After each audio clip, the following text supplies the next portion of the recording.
Live. Here we are on a Thursday, at whatever time it is, wherever you're at in the world. And that could be nighttime or middle of the afternoon or whatever. And many of you are watching this as a replay. So just wishing you a great day.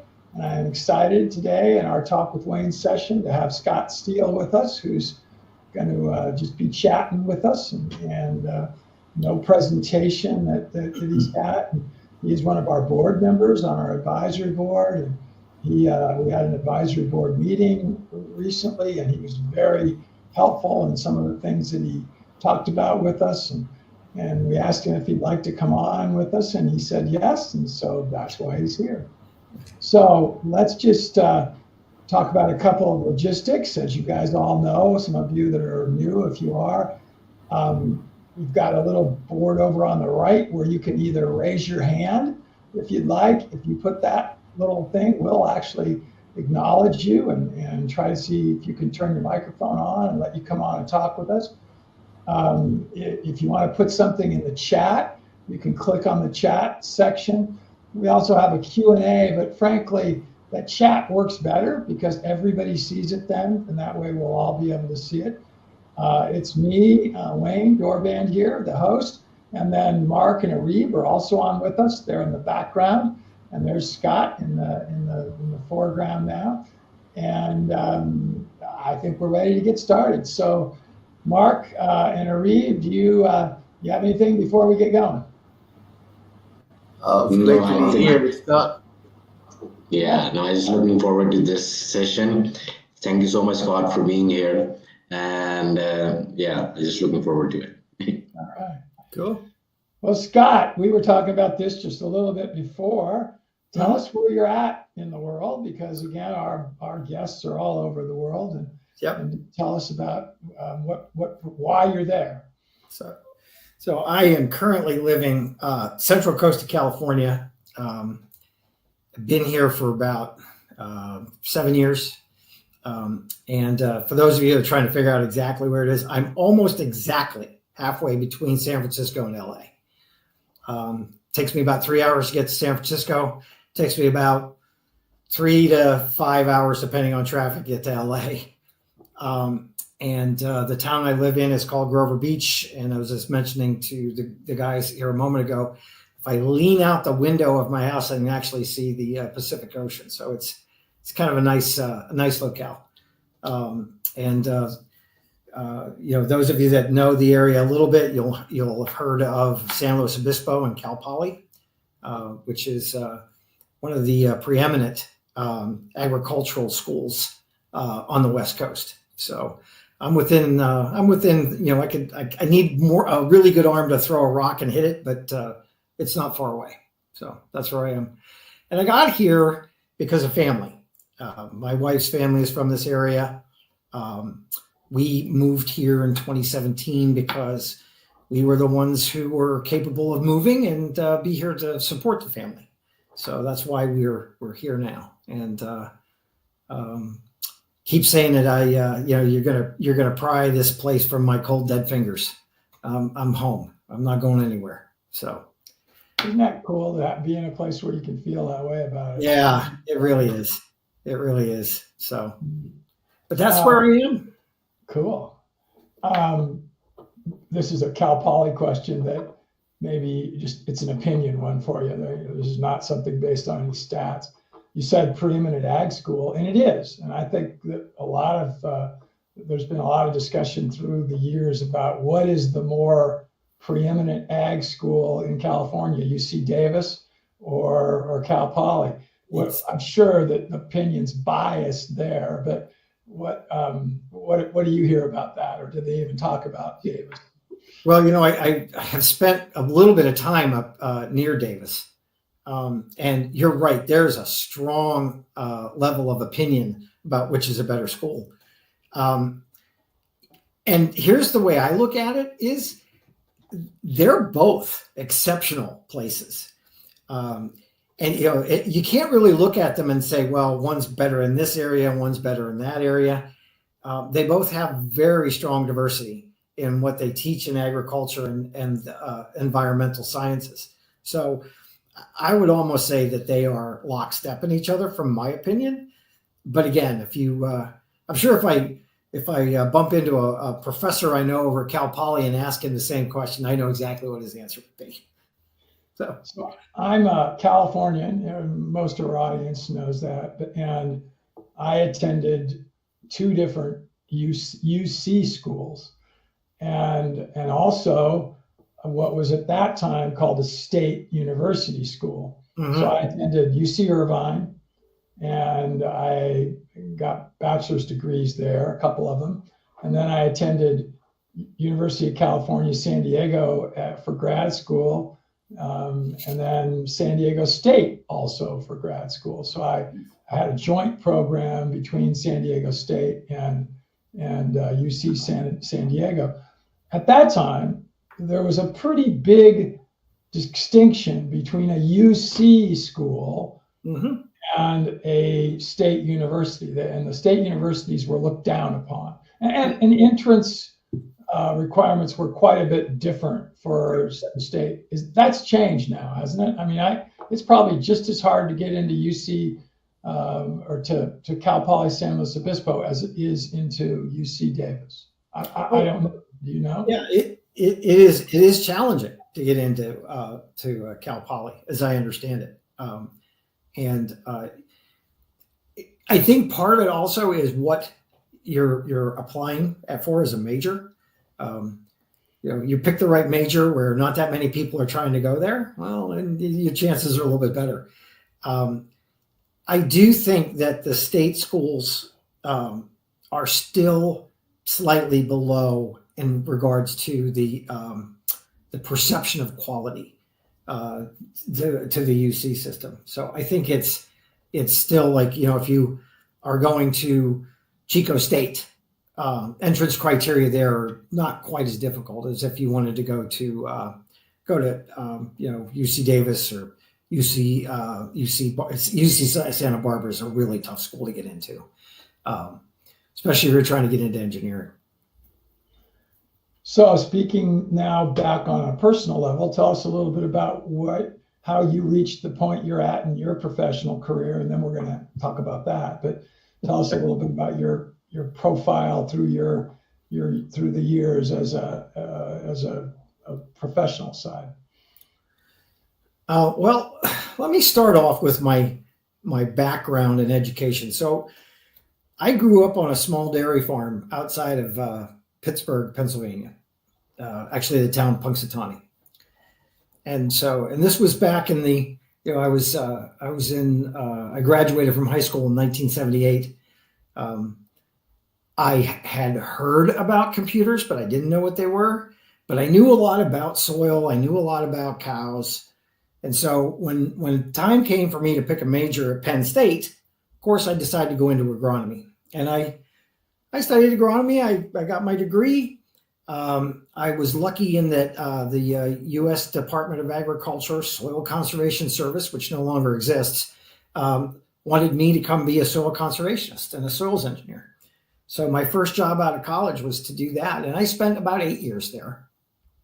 And then I made the mistake of wandering into a store and buying a Commodore 64 computer and teaching myself how to program and using it at the office. I brought my Commodore 64 to the office, and I ran the universal soil loss equation and did this printouts and that kind of thing. And that piqued my interest. I got moved around quite a bit in regard to the USDA. Eventually decided, you know what, I really like this computer stuff. And so I started getting really serious about computers. Started doing technical work because I had self-taught myself. And, I never really, I really didn't miss when I was doing all that. I missed the agriculture side, being outside, dealing with the environment, that kind of thing.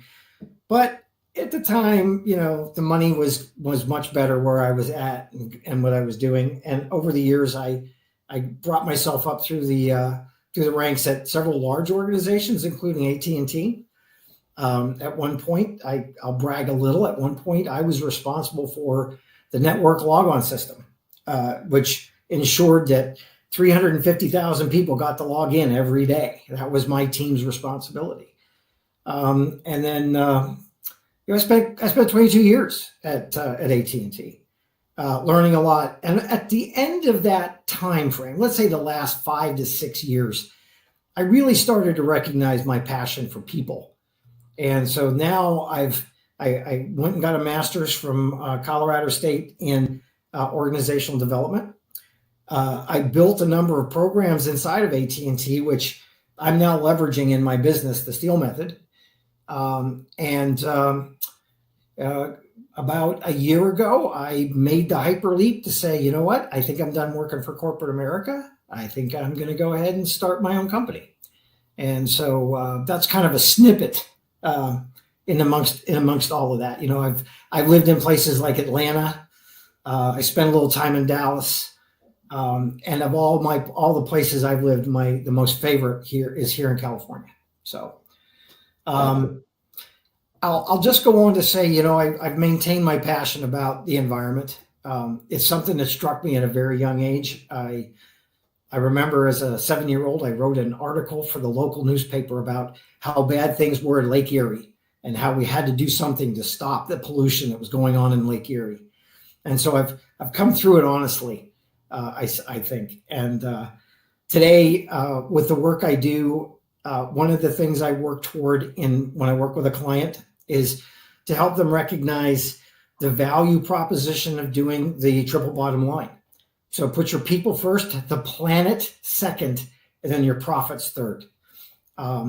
It's kind of a tough sell, but some of them are starting to hear me, and some of them are starting to ask questions about how they can get there. So I'll stop there. That's good. Let's just briefly talk about kind of family a little bit. You grew up in a farming situation, but yep. So brothers and sisters and married, it sounds like you are. It says wife's family brought you. So yep. Give us a little on the family side. So I grew up in there were 3 kids, mom and dad and 3 kids. I was the oldest. I've got a younger sister and a much younger brother. Younger brother did in fact take over the farm eventually, but we milked 120 cows every morning, every evening. My dad was very partial to Jerseys, but he did bring in Holsteins because they produced a lot more milk. So he got the benefits of the higher butter fat from the Jersey, but the volume from the Holstein. My dad was unfortunately killed in an accident on the farm when he was 55. So that would have been about 20 to 25 years ago. My brother decided to take over and run the farm from that point. So I am married. This is my second wife. I have 2 children back in Pennsylvania from my first wife. But my wife, Kimberly, and I are here in the Central Coast, and we have quite a life here. So cool. Avocations? I'm sorry? Avocations, things you do for fun? Oh, I am. I love to bicycle. So I get my road bike out as often as I can, and I go for, if it's a short day, I'll do 15 miles. If we're going to go for a longer day, I might do 40. Got an opportunity to do a century ride coming up in the fall. I'm not sure I want to sign up for it, but I might. So I do ride a road bike. I think I mentioned earlier, I'm a very avid motorcyclist. Yeah, you did. I go asphalt surfing in the mountains just east of here every opportunity I get. For those of that are interested, I have a 2021 Ducati Super Sport S, and she's quite a fine steed. Because I live so close to the ocean, Kim and I do some kayaking and stand-up paddleboarding, and we consider ourselves professionals in regard to wine tasting. So wow, you can step out of my house and you almost fall into a winery. So we're the roots of that. Is your area becoming as good or a rivaling wine area to Napa Sonoma area? Or Yes, not? absolutely, absolutely. Some pretty famous brands are here, like J-Lor and Dow. There's also quite a few, I would call them more upscale, but boutique style wineries that are getting some recognition. But yeah, we do really rival Sonoma, Napa Valley, and even the first place that really rivaled them was Livermore Valley in California. We're right on their tails too. So it's one of those really up and coming wine areas. So I've also noticed that the distilling industry is starting to take notice of the area, and they're moving in too. So you can go pick up a very fine bottle of whiskey or bourbon or scotch here in that's locally made, and that's quite nice. Cool. Well, and does that mean, from a lot of perspectives, that it's become more of a tourist area also? It didn't used to be long ago. Yeah, we know that if you really shouldn't try to get a restaurant reservation from Memorial Day to Labor Day. It's just practically impossible. So, if you do want one at a nice restaurant, you got to call several weeks in advance to get one. But yeah, it's quite a tourist area. Pismo Beach is probably the most recognizable name, and it is very built up for the tourist industry. It's great when they're not around. There's some really fine restaurants that's easy to get into because of that. We also spend some time in other areas, like Avila Beach is just up the road. It's also very touristy in the summertime. Morro Bay, areas like Cayucas and Cambria, all just one big tourist beltway along the Pacific Ocean. So, yeah. So you mentioned what you have for a motorcycle, but because you're a cyclist and so am I, a bicyclist. Yeah. What do you have for a road bike? I have a VA Gran Turismo. Many people go, what? So it's spelled Wilier, but it's pronounced VA. Okay. Italian made. What? If it's got two wheels, I like it to be Italian. So is it carbon fiber, aluminum, steel, carbon fiber? It's all Shoei components, Shoei Ultra, and I'm trying to remember what wheels I have on it right now. But yeah, I've been riding it for a while. My next door neighbor prefers Colnagos, and he keeps trying to talk me into buying a Colnago. I'm like, I'm pretty happy with my VA. So, have you thought about a gravel grinder yet to give you no more versatility? I don't do it in the dirt. It's to me, I want pavement. So, so what do you ride, Wayne? Well, I have my road bike is a Trek that's a very old version, but it's got top of the line Shimano Ultegra Gruppo. So it's set up really well that way.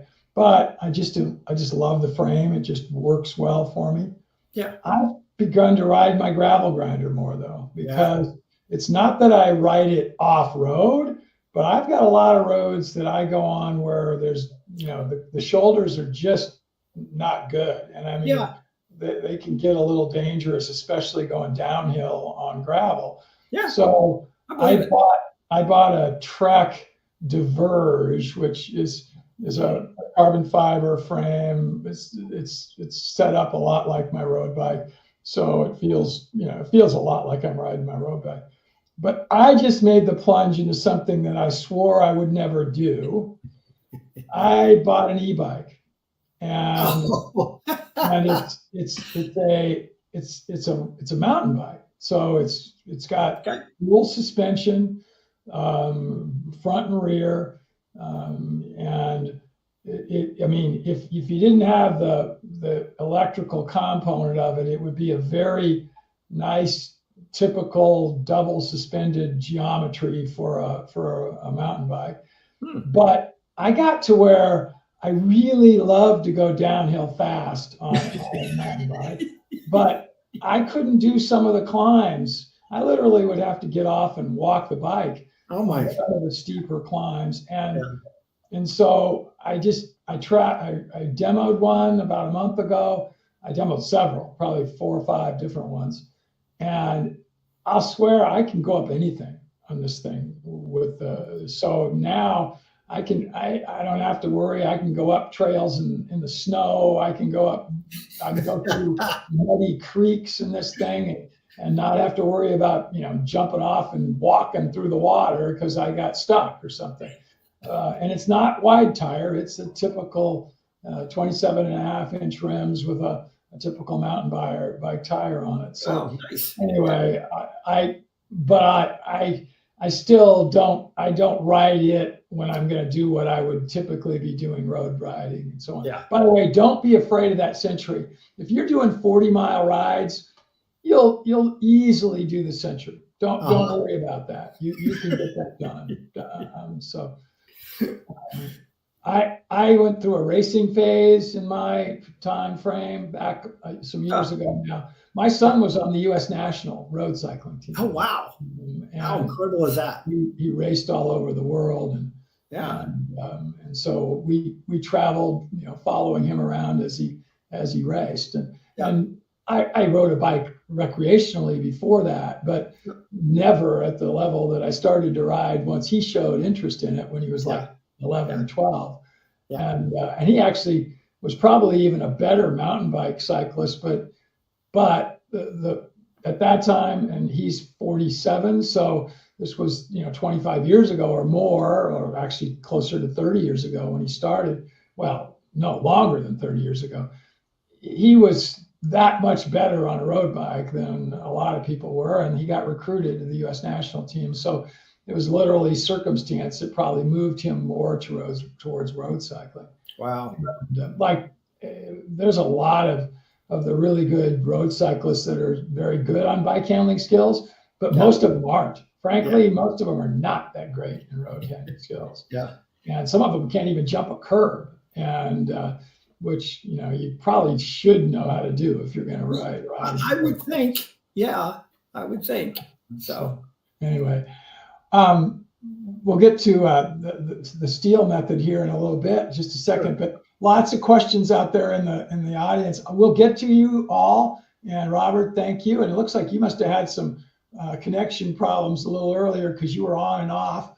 But you've put some things on that are cool. And Alicia, you've done the same. Alicia, are you in New Orleans right now? Because that's not home for you. You must be traveling. Put that into the chat with what takes you to New Orleans. Anyway, these are our regulars, Scott. So that we have on all the time. Alicia will put in all kinds of really excellent comments and ask great questions. So we'll get to those, everybody. I'm going to let Scott tell us a little bit more now about what he does today. But before that, one last sort of a personal question. When were you in Fort Collins, or did you do that remotely? And if so, I don't know if you know it, but that's where I most recently was. I lived in Berthoud, which is just a little south of Fort Collins, for 18 years. Yeah. So, and I have my next generation. I've got 4 kids, and then they all have significant others. 7 of the 8 of them have some kind of a degree from Colorado State. Oh my God. Yes. Yeah, I did do my program online. So it was a Colorado State global campus. That's how so I wasn't in Fort Collins. I've been through Fort Collins. I just wasn't there for my education. So let's start on that topic because it maybe moves into your work side. Yeah. Where are you at on mentally, emotionally, and about online education today? Okay. Compared to live for people getting at least at the level of a college degree, let's say. What do you think? I'm a big believer in having the ability to take courses online. for anybody and for any level. Now, I will say, I believe that there is a missing component there, and that is the socialization, especially in young people just coming out of high school. I went to Penn State main campus, which was quite a distance away from where I lived. And I think that was one of the most important lessons I learned, because I learned how to be self-sufficient pretty darn quickly.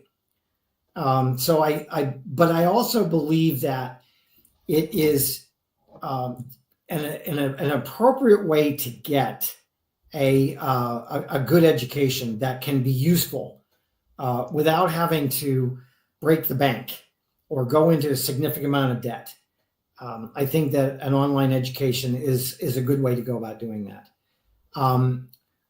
I do think there are ways to improve that experience through technology. I would also encourage anybody that has the opportunity to do something along the lines of attending a community college to get started, because those tend to be a little less expensive. And in California, they've got a great community college system here. That's something that I would encourage people to think about as well. But I'm a big proponent. I'll tell you this: I would never have been able to do my master's without that being an option. It would not have worked out for me. So for that, I'm extremely grateful, and I feel pretty good about what I accomplished while I was there.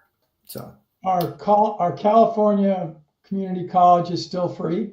Essentially, you just pay fees. You don't have a tuition for California residents. It used to be free for California. They are doing like the first two, like 1 to 2 years, depending on the major that what people are studying. A lot of folks can do it for free. And if it's not free, the courses are so much less expensive than what you have to pay at a state school or a UC school.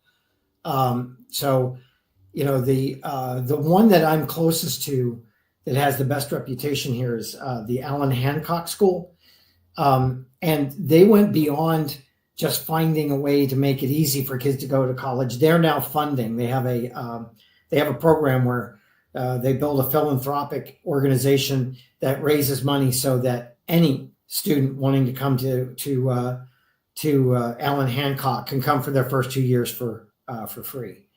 Allen Hancock, by the way, is also one of the schools in the state that are now starting to offer, as a community college, offering 4 years degrees. So it's a very progressive organization. I happen to know the president. He's a go-getter, good man. So, are high school students able to go to the community colleges? By the way, we used to call them JCs. They were junior colleges. Yeah. So you went to JC. Yeah. And I took at least a year worth of college courses while I was still in high school. Yep. From a local JC. Which they still do that. They still do that here in California. It's kids that have the are showing showing signs of being very gifted. They get them into that system and get them started taking classes. In fact, I've heard stories about people starting as juniors in high school can actually graduate high school and community college at the same time. So they get 2 years. They get an associate's degree while they're working on their finishing their high school degree. So cool. So so now, great transition. Tell us about what you do helping folks, and I think Mark will probably put your website up while you're speaking. Sure. Thank you. About the consulting and the work that you do helping business people. Okay, so I have spent a lot of years managing people and learning a lot about people. I discovered that even though I was in the technology sector a lot, it was the people that actually made the difference. And over time, I started to recognize that there were things that both the leadership teams as well as the individual employees could do better in order to help bring value to the customer. And I recognized how important people were to the organization. Without them, things just don't happen. And so I think a lot of people have heard about quiet quitting. Anybody heard that before? Mm-hmm. Yeah. So why does quiet quitting happen? And it comes down to some really simple things. First, it's really not the money. It's more about how people feel about the level of respect they get from their organization and the level of care.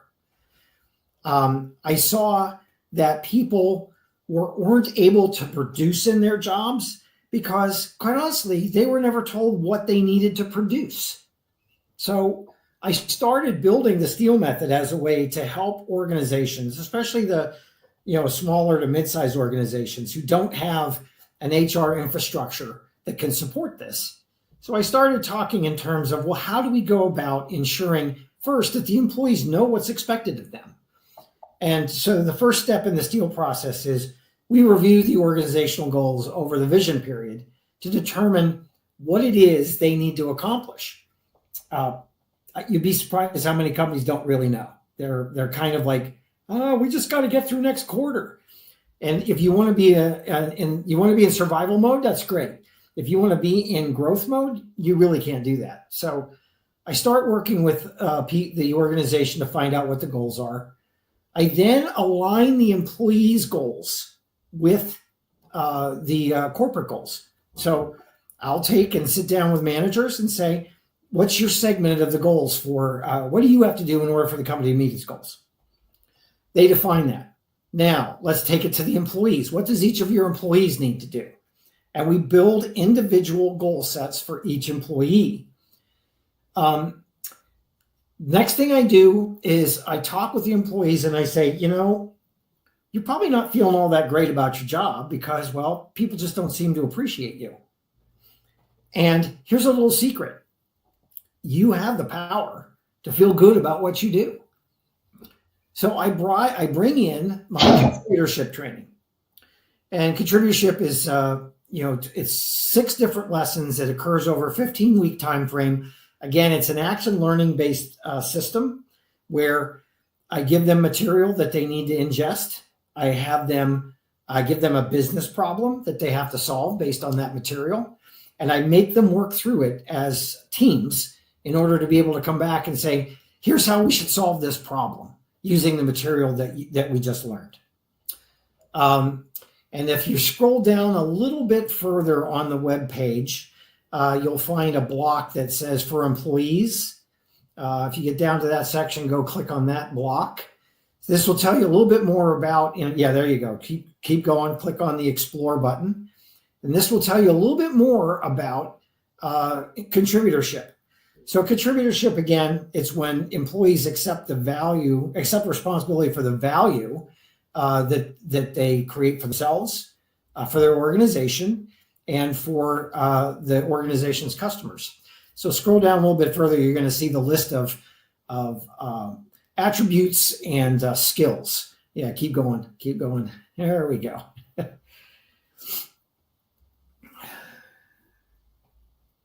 It's coming. There we go. So these are the skill sets that we help people develop through the contributorship training. And again, it's 15-week or so course. There's 6 individual lessons. There's homework, action learning. I help them build critical thinking skills throughout the courses so that it's transferable from one job to another job. And then at the completion of that training, I get all of the managers back together and we start defining how to do performance readouts. And a readout's different than a performance review. Performance readout is where we sit down with the employee on a quarterly basis and say, hey, look at all this great stuff that you got done that you said you were going to. Big kudos. We're going to give you a pat in the back. We've got this other project over here that we think you should step in and help out because you've been doing such a good job here. And very public recognition of the successes that they're having, right? This builds a lot of bonding between the employee and the organization because they feel valued and they feel like they have purpose now. The second part of that readout is we talk about, hey, we didn't get these things done that we said we were going to do in this quarter. What were the blockers? What kept you from getting there? How can we fix that as we go forward? Because it's really important that we're staying on target with helping you get there.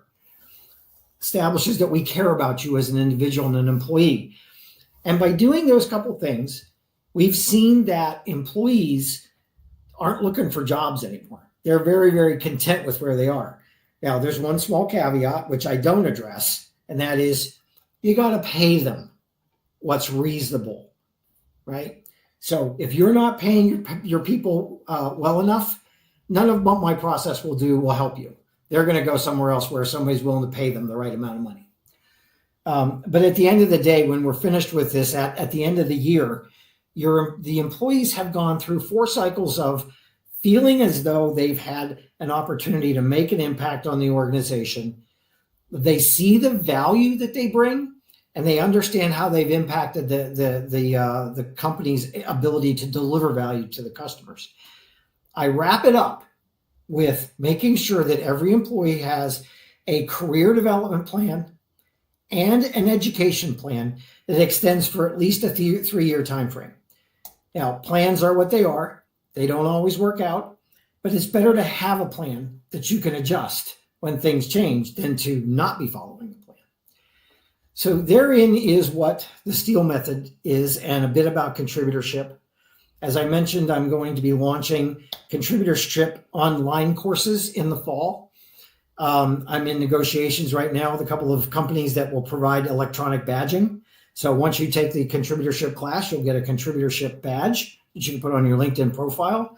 And I will do coaching and counseling with companies so that they can also have a contributorship badge on their website or LinkedIn page. So Wayne, in a nutshell, that is the STEEL method and contributorship. And thank you very much for that opportunity to share. Percentage-wise, because Mark just scrolled through and after going through everything that you described for the employee side, you then clicked on the corporate side. Yeah. What percentage of your work is where employees ask you or pay you, or is it always the companies that are paying? And all we were seeing there was just the way that you would work with sort of both levels. Yeah. Well, right now it's all through the companies. Okay. So the contributorship is a part of the engagement, the contract I do with the company. However, I am getting a lot of people very interested in contributorship as a skill set that they want to be able to demonstrate on their LinkedIn profile. So that's why I'm launching the fall classes where it's open enrollment. You won't have to be associated with a company. You'll come. We're still working on logistics, but you can come sign up, take the class, and as an independent, you can then have a contributorship badge. And ballpark cost for a company to go through this program with their people? It depends on the size of the company. I target somewhere, depending on the complexity, between 1,100 and 2,200 a person. So, if you're a 500 company, 500 person company, you're probably looking somewhere in the neighborhood of about 500,000. I will work with smaller companies. I do have a discounted rate for tiny companies. And for the contributorship classes, right now we're targeting a $1,500 cost per student for the 15 weeks, 6 courses. Back at the corporate level, you would not, if let's say a company wanted to do their entire 500 person staff, you would break that down into groups, right? I mean, you're not. Yeah. Class sizes are no more than 20 people. Okay. So, yeah. Well, let's get to a few questions from the audience. There's some really good ones.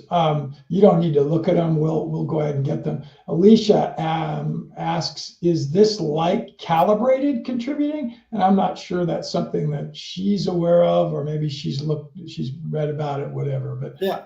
Yeah. Alicia, I have to admit, I've not heard of calibrated contributing. I've heard of a number of other different things related to contributing, but I've not heard of that one. So I'm going to have to go look that up and get back to you. Yeah. And then she asked the importance of valuing employees, obviously. Yeah. Give your thoughts, and you've already given that to some extent. So. Yeah. Yep. She talks about a little higher up in the chat. She says the virtual mentoring portals launched by leading experts in mentoring are safe and monitored mentoring platforms for mentors, and mentees to build and extend their relationships through online communication, breaking down barriers of distance and coordination. The portals can be supplement person to facilitate 100% virtual relationships. Any thoughts? And that she asked that after we were talking about, virtual degree programs and stuff. Yeah. I mean, I'm not opposed to having virtual mentoring. I think that it's critical these days to be able to set up to have virtual mentoring. What I've recognized in what I'm doing with these small to mid-sized companies is a lot of them just don't have the infrastructure to be able to do that kind of thing. Right? It takes, and when I say infrastructure, I don't mean just the technology infrastructure. You've got to have people that actually manage and run the program. And so what we're trying to do with the STEEL method is to drive having an organization be more aware and capable of managing those types of things for themselves versus being able to find mentoring platforms that then require a lot of additional overhead to work with. So Robert just said that every time he takes a note or a screenshot on Webinar Gen, his connection fails again. And unfortunately, all the chat traffic also evaporates. We will be putting that in the notes after we do that every week, Robert. So apologize for that, but I'm not sure why that's happening with your computer. I'm interested on your business side, and that we deal with a lot of entrepreneurs here, especially as they watch replays. How much of your week, month, period of time is spent selling versus doing the work you love to do? I would have to say right now, it's easily 30 to 40% of my time is selling, and the rest of the time is delivering. So, and that's because it's, I don't have staff to support me, and I am working towards solving that problem. And I'm likely going to have a series of consultants and educators come join me here soon. I'm going to need that for the fall classes, by the way. So yeah, I spend about 30 to 40% of my time actually doing the selling. There are awesome tools out there. The one thing I did almost right away was to sign up for Small Business Development Center resources. And I got an excellent marketing person who's helping me. I'll say that the one thing that I have found really very beneficial is learning how to establish partnerships with sister organizations. The work I do is very strongly related to leadership and strategic leadership development. I'm forming partnerships with other organizations that look at what I'm doing and say, this is a nice piece that we could add on to the end of our engagement with our clients. And so I'm engaging a volunteer sales force, if you will. And that's been working quite well for me. So back on the contributorship situation with person going through the program and getting a badge, which you talked about. Yeah. Are those, is something like that valued on a person's resume? And you said, LinkedIn would be a place where it would show. Yeah. And it isn't just related to contributorship, but let's say you got something different than some degree or certification or whatever. It's something that you did take some learning to get to where you were, and then you get a quote badge for it. Do you think that's being more and more valuable for people as they're in the career development part of their life? I can tell you from experience that the Gen Zs and the millennials, they are all about the badge. And as more and more of those generational cohorts are coming into the workforce, you're seeing more and more of recruiters that depend on, hey, does this person have a badge in blah, blah, blah. So it is becoming really, really critical inside of, at least within the LinkedIn platform. I'm going to ask Mark to do a favor while we're talking here. Mark, go to LinkedIn. Don't put it online. Go to LinkedIn and see. Do you think you could search, Scott, and see people who have that? I'd like to see some people's, info they put on LinkedIn with badges. It'd be interesting. Of any kind. Of any kind. Yeah, and tell me some other areas that you could get a badge in, Scott. I'm just not even aware. Okay, so in the technology sector, just about any networking platform such as Cisco, I'm trying to think of a couple other ones there. If you've been certified in Cisco administration or broadband, I'm too far away from technology these days. Those companies all offer a certification for you having demonstrated your skill. Inside of LinkedIn in itself, they have an entire learning module. And as you complete a learning module, I took one recently on LinkedIn marketing. Now I have a little badge on my profile that says LinkedIn marketing.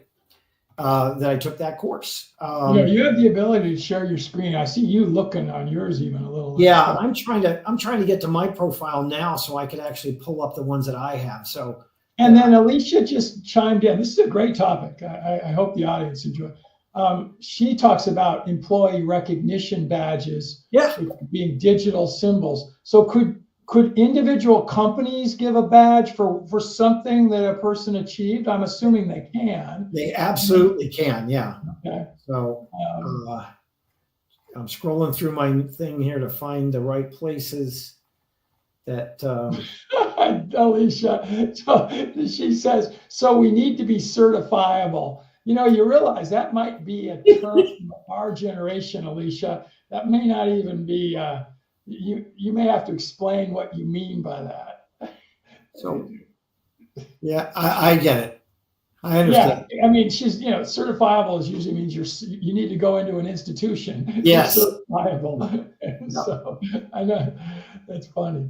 I'm trying to figure out. Oh, I see. I think I see where I can share my screen. Yeah, it's up on the top. There'll be and you can just push that little button and you'll be able to share. If not, Mark will find it here, I'm sure, in a second. I put him on the spot. Okay, here we go. Scott putting up this. So these are some of the badges I've got. Let me see if I can show all 6 details here. Okay, there we go. These are my badges, right? So why is this? Oh, that's performance. This is because of the performance measurement work I did. But this ProSci Certified Change Practitioner, if you see that, right? Okay. That was a course I took. I have certification, and I am capable of doing change management for organizations as well. I leverage it for my work. Here's one where I did some. It wasn't really volunteer work, but I was supporting a open source community, Linux Foundation, and I got a networking leader badge. Trying to find if there's any place else I can show you badges. Well, that was interesting where it said, what is a Scrum Master? That was one that you had on there because Scrum's a word from rugby. So Scrum is a software development technique. Okay. So that's and I am a certified Scrum Master. Not that I do software development, but it's finding its way into multiple other arenas. The Agile methodology is finding its way back into a lot of different working spaces. So, and then I was talking a little bit about some other things. Here's an area where I'm an honored listee under Who's Who. I took the LinkedIn creator posting strategy. That's what you talked about. So click on that and say it shows credential. Let's see what that does. There, that LinkedIn one. So it takes me to, Got to let it know which account I want. And there is my. Okay, there it is. All right. It is. Very Yeah. cool. So they get a digital version. Yep. And by the way, this is a little selfish, Scott, and I think we even talked about this a little in the board meeting, is that what our courses that we do, Yeah. we have many of them that I think are clearly worthy of somebody being issued something for spending, let's say 50 weeks studying Mark Shepard and Yeah. regenerative agriculture. Yes. But I've never really knew whether they would have that much value for the people that did it. And it sounds like they are beginning to have that value. Yeah, absolutely. So there's two main certification bodies, and I'll be happy to share information with you on that, Wayne, at some point. And it's not horrifically expensive to set it up. And then, you have the ability to send a badge out. And, one of the things that you can do with it is you send the badge this year. Hey, do you want to renew? Right. That kind of thing. And they can decide if they want to renew. There's a little refresher course you take. Yeah. There's an income source there. Yeah. I got it. Yeah, exactly. So, well, cool. Well, we're almost up against it. Sounds like several of our people are interested in that. We'll get you more info. Alicia put a couple interesting little comment: list, story, prospect, meeting calendar. That was related to your selling when we were talking about selling. Yeah. Got a couple other things up here earlier, Alicia, I wanted to get to. Lots of stuff today. Mark will get this published and put out so everybody will be looking at it.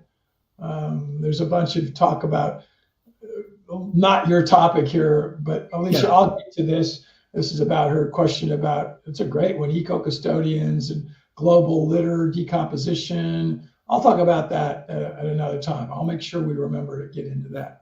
Can I just throw in one thing I just read from Alicia here? It's like, if you do not plan, you're planning to fail. Any thoughts? And I have first, I couldn't agree with you more, Alicia. But the other way I've said it is, the good thing about not planning is that failure comes as a complete and total surprise, and you don't have a preceding period of worry. Yeah, that is true. Well, this has been awesome. Gosh, the time went fast here. Everybody, if you got questions, just throw them in here. We got just about 5 or so, 7 minutes left. Scott, anything else you want to do? How can, tell us this, is the website, what's the best way to get a hold of you for people in their businesses and such that can use your service? If you're really interested, there is a contact page where you can request my service on the website. And good old fashioned, hit me up on LinkedIn, right? That is really one of the best places to find me. If anybody's interested, I post 2 articles a week on the Steel Method and contributorship. And I have a Steel Method page, which I ask people to subscribe to. Connect with me and I'll set you up with a connection to the Steel Method page. And again, I write every week about what the value is behind contributorship, some of the premises, and every once in a while I throw in a joke or two. So, how did you come up with your logo? It's actually very cool because at least I see that there's an SS there a little. At least it's kind of indicating that. I forget which service I used, but I went in and I said the Steel Method, and they came back with, "How about this?" And it was like sold. Yeah. So yeah, that's how I did it. Now the contributorship logo is going to be a little bit different. I'm still. By the way, did you make that word up, or is that something that there's other people that are teaching contributorship? I made that word up in regard to the education I'm offering. Contributorship. And if you were to trademark it, could you protect it? I am already in process of trademarking it. But let's say you do it. Yeah. Let's say I decided to start using it and say I'm teaching contributorship. Yeah. How would you be protected from, to some extent, me stealing your ideas? I mean, you'll get a call from my attorney. Well, I get that. I do that. But the reality is, I wonder what the chances is that you would win, or that he would. I mean, how are words? Yeah, that's just interesting. I was thinking about like economics. That's trademarked. So we have trademarked the word economics. Yeah. And I just assume everybody in the world uses it. So it's not that we're trying to trademark it so it's something we can make money from or use as. But we wanted to be able to make sure nobody formed another institute of economics, which it has done that. I mean, it's done it for 33 years. Right. I'm not sure that anybody's trying to, but contributorship is a broad enough sort of a term, and it actually has you can tell what it means just by saying it. Yeah. So it seems like it'd be more difficult to protect. So you really would want to. And I will say that, I'm not looking forward to the day I have to defend it, but I'm ready. Right. Like you said, when people hear the expression contributorship, as I define it, they get it immediately. By the way, contributorship is an expression in research, right? So if I'm supporting, a research paper that's being developed, I get credit for my contributorship. But the U.S. Patent and Trademark Office said, yes, but you're doing it for a specific business reason. That is, so it's exempt. It's like the same reason. You know what? What's interesting, Scott, is because I write a lot. Yeah. And you'll see even magazine.